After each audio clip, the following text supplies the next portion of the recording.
गणपति की महिमा निराली और पूजनिया करेला नर नारी। अरे गणपति की महिमा निराली पूजनिया करेला नर नारी।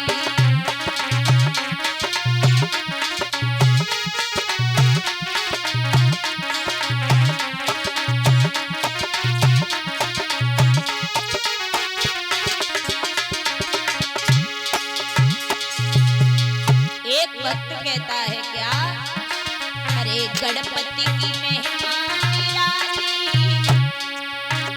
हाँ गणपति की महिमा निराली पूजनिया करेला नर नारी। गणपति की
गणपति की महिमा निराली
देत निर्धन को माया।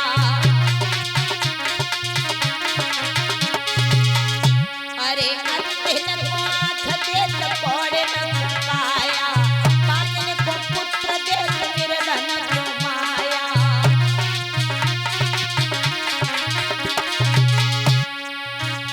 अरे मोको काए बिसारी, हाँ कल्पना को काहे बिसारी, पूजनिया करेला नर नारी।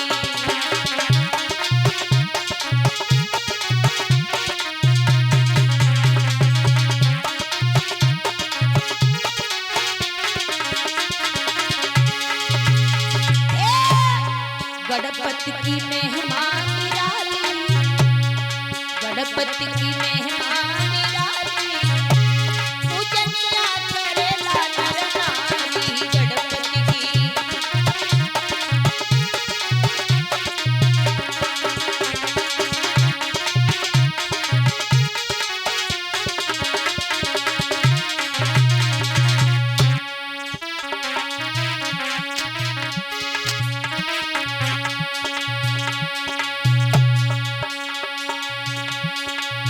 ओ मेरी खप्पर धरनी मैया, भगवती भज के आई जइयो। ओ मेरी खप्पर धरनी मैया, भगवती भज के आई जइयो।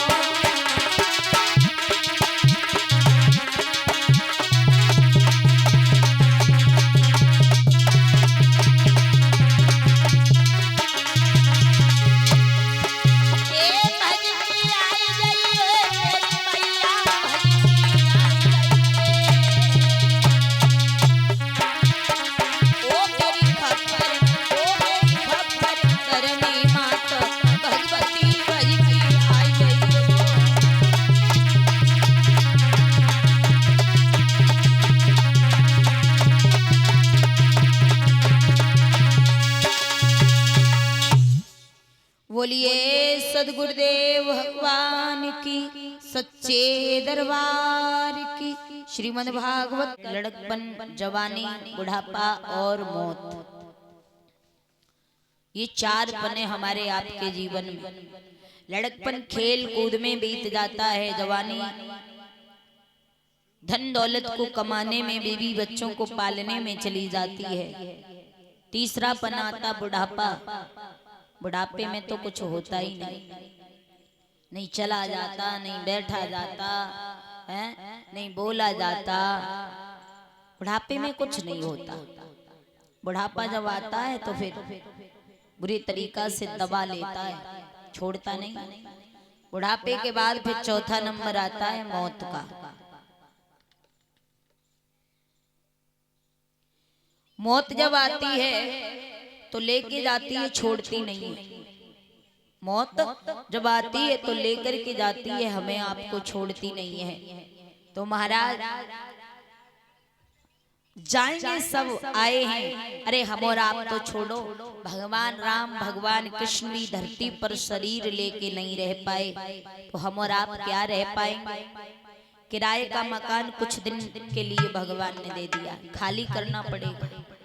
कहीं किराए पे कमरा लेके रहो, मकान मालिक देखेगा किराएदार बहुत बढ़िया है, सफाई रखता है मकान में है, तो आप 2-4 साल जब तक रहोगे रखेगा।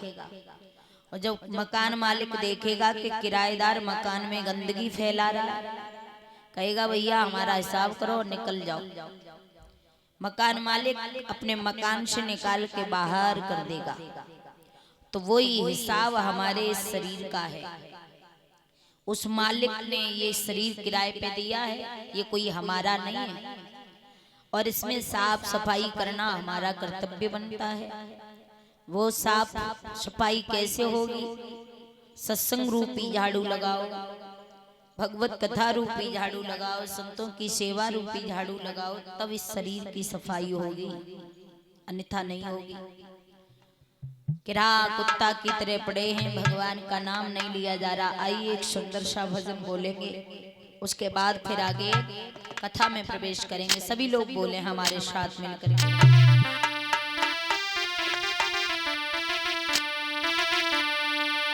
ताली बजा करके